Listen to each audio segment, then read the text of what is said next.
आप सभी का दिव्य साधना चैनल में बहुत बहुत स्वागत है। आज हम बात करेंगे हमारे सनातन धर्म के अनुसार हमारे दो महान ग्रंथ हैं। एक श्री रामचरितमानस, दूसरा श्रीमद् भागवत गीता। ये दोनों ग्रंथ हिंदू ग्रंथों में विशेष महत्व रखते हैं। आजकल हम श्रीमद् भागवत गीता के 18 अध्याय जिनके श्लोकों की व्याख्या हम सरल और आसान शब्दों में कर रहे हैं। अब तक हमने श्रीमद् भागवत गीता की भूमिका की और उसके पहले अध्याय जिसका नाम है कुरुक्षेत्र के युद्ध स्थल में सैन्य निरीक्षण के श्लोकों की व्याख्या हम सरल और आसान शब्दों में कर चुके हैं। अब आगे करेंगे श्रीमद् भागवत गीता के दूसरे अध्याय जिसका नाम है गीता का सार। यह अध्याय बहुत ही महत्वपूर्ण है क्योंकि इसमें भगवान श्री कृष्ण जी ने अपने मुखमंडल से गीता का महत्व बताया है और कहा है कि अगर हम अपने वास्तविक जीवन में इस गीता के सार को अपनाएंगे तो हमारे जीवन का उद्धार हो जाएगा और वास्तविक ज्ञान की भी हमें प्राप्ति हो सकेगी अगर हम इसको ध्यानपूर्वक पढ़ेंगे और इस ज्ञान को वास्तविक जीवन में धारण करेंगे। मेरी आपसे प्रार्थना है कि आप इस गीता के सार के श्लोकों की व्याख्या जो मैं सरल और आसान शब्दों में कर रही हूँ उसका श्रवण आप अवश्य करना। वीडियो शुरू करने से पहले आप सभी से मेरी प्रार्थना है आप मेरे वीडियो को लाइक शेयर सब्सक्राइब अवश्य करें, बेल आइकन भी प्रेस करें जिससे मेरे सभी नोटिफिकेशन आपको मिलते रहें। अब शुरू करते हैं आज का वीडियो जिसका नाम है गीता का सार, जो श्रीमद् भागवत गीता का दूसरा अध्याय है। इसके श्लोकों की व्याख्या सरल और आसान शब्दों में हम कर रहे हैं। आज का श्लोक है 39। ऐसा ते अभिहिता सांख्ये बुद्धि योग है कर्म तू इमाम शरणु बुद्धया युक्त है यया पार्थ है कर्म बंधम प्रहस्यसि। इस श्लोक में भगवान श्री कृष्ण जी अर्जुन को कह रहे हैं कि यहाँ मैंने वैश्लेषिक अध्ययन अर्थात सांख्य द्वारा इस ज्ञान का वर्णन किया है। अब निष्काम भाव से कर्म करना तुम्हें बता रहा हूँ, उसे ध्यानपूर्वक सुनो। हे अर्जुन, हे प्रथापुत्र, तुम यदि ऐसे ज्ञान से कर्म करोगे तो तुम कर्मों के बंधन से अपने आप को मुक्त कर सकते हो। कहने का तात्पर्य यह है कि वैदिक कोश निरुक्ति के अनुसार सांख्य का अर्थ विस्तार से वस्तुओं का वर्णन करने वाला अर्थात सांख्य उस दर्शन के लिए प्रयुक्त होता है जो आत्मा की वर्णन करने वाला अर्थात जो आत्मा की वास्तविक प्रकृति का वर्णन करने वाला होता है और योग का अर्थ होता है इंद्रियों का निग्रह करना। अर्जुन का युद्ध न करने का प्रस्ताव इंद्रिय तृप्ति पर आधारित था। वह अपने प्रधान कर्तव्य को भुलाकर युद्ध से दूर रहना चाहता था क्योंकि उसने यह सोच लिया था कि धृतराष्ट्र के पुत्रों को अर्थात अपने बंधु बांधवों को परास्त करके राज्य भोग करने की अपेक्षा अपने संबंधियों तथा अपने स्वजनों को न मारकर वह अधिक सुखी रह सकेगा।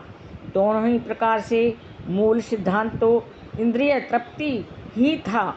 उन्हें जीतने से प्राप्त होने वाला सुख अर्थात स्वजनों को जीवित दिखने का सुख, ये दोनों इंद्रिय तृप्ति के धरातल पर एक ही माने जाते हैं क्योंकि इससे बुद्धि तथा कर्तव्य दोनों का ही अंत हो जाता है। अतः कृष्ण ने अर्जुन को बताना चाहा कि वह अपने पितामह के शरीर का वध करके उनकी आत्मा को नहीं मारेगा। आत्मा तो अजर अमर अविनाशी है। उन्होंने यह भी बताया कि उनके सहित सारे जीव शाश्वत प्राणी हैं। वे भूतकाल में प्राणी थे, वर्तमान में भी प्राणी रूप में हैं और भविष्य में भी प्राणी बने रहेंगे क्योंकि हम सब शाश्वत आत्मा हैं। आत्मा को कभी मारा नहीं जा सकता। हम विभिन्न प्रकार से केवल अपना शारीरिक परिधान अर्थात जैसे हम वस्त्र बदलते हैं उसी प्रकार अपने शारीरिक परिधान को बदलते रहते हैं और इस भौतिक वस्त्र के रूप के बंधन में मुक्ति के बाद भी हमारी पृथक सत्ता बनी रहती है। भगवान श्री कृष्ण जी द्वारा आत्मा तथा शरीर का अत्यंत विशद वैश्लेषिक अध्ययन प्रस्तुत किया गया है। वे निरुक्ति कोश की शब्दावली में इस विशद अध्ययन को यहाँ सांख्य कह रहे हैं। इस सांख्य का नास्तिक कपिल के सांख्य दर्शन से कोई सरोकार नहीं है। इसे नास्तिक कपिल के सांख्य दर्शन से बहुत पहले ही भगवान श्री कृष्ण के अवतार भगवान कपिल ने अपनी माता देवहूति के समक्ष श्रीमद् भागवत गीता में वास्तविक सांख्य दर्शन पर प्रवचन किया था। उन्होंने स्पष्ट बताया था कि पुरुष या परमेश्वर क्रियाशील हैं और वे प्रकृति पर दृष्टिपात करके सृष्टि की उत्पत्ति करते हैं। इसको वेदों ने तथा गीता ने भी स्वीकार किया। वेदों में भी इसका वर्णन मिलता है कि भगवान ने प्रकृति पर दृष्टिपात किया है और उसमें आणविक जीवात्माएं प्रविष्ट कर दी हैं। ये सारे जीव भौतिक जगत में इंद्रिय तृप्ति के लिए कर्म करते रहते हैं और माया के वशीभूत होकर अपने को भोक्ता मानते रहते हैं। इस मानसिकता की चरम सीमा भगवान के साथ सायुज्य प्राप्त करना है। यह माया या इंद्रिय तृप्ति जन्य मोह का अंतिम पास है और अनेकों अनेक जन्मों तक इस इंद्रिय तृप्ति करते हुए कोई भी आत्मा, कोई भी महात्मा भगवान श्री कृष्ण यानी वासुदेव की शरण में जाता है, जिससे परम सत्य की खोज पूरी हो जाती है। अर्जुन ने कृष्ण की शरण ग्रहण करके पहले ही उन्हें अपने गुरु के रूप में स्वीकार कर लिया है। शिष्य स्तेहम शाधि माम त्वां प्रपन्नम। फलस्वरूप कृष्ण अब उसे बुद्धि योग या कर्म योग की कार्य विधि बताएंगे, जो कृष्ण की इंद्रिय तृप्ति के लिए किया गया भक्ति योग है। यह बुद्धि योग अध्याय 10 में के 10वें श्लोक में वर्णित है, जिसमें इसे उन भगवान के साथ प्रत्यक्ष संपर्क बताया गया है। ऐसा संपर्क भक्ति के बिना संभव नहीं है। अतः जो भगवान की भक्ति या दिव्य प्रेमा भक्ति में या भगवान श्री कृष्ण जी की कृष्णा भावनामृत में स्थित होता है, वही भगवान की विशिष्ट कृपा से बुद्धि योग की यह अवस्था को प्राप्त कर पाता है। अतः भगवान कहते हैं कि जो लोग दिव्य प्रेमवश भक्ति में निरंतर लगातार लगे रहते हैं, उन्हें ही ये भक्ति का विशुद्ध ज्ञान प्राप्त करने का सौभाग्य प्राप्त होता है। इस प्रकार भगत सरलता से उनके चिदानंद में धाम में भी आसानी से पहुंच जाते हैं। इस प्रकार इस श्लोक में वर्णित बुद्धि योग भगवान श्री कृष्ण जी की भक्ति ही है और यहाँ पर उल्लेखित सांख्य शब्द का नास्तिक कपिल द्वारा प्रतिपादित अनीश्वरवादी सांख्य योग से कुछ भी संबंध नहीं है।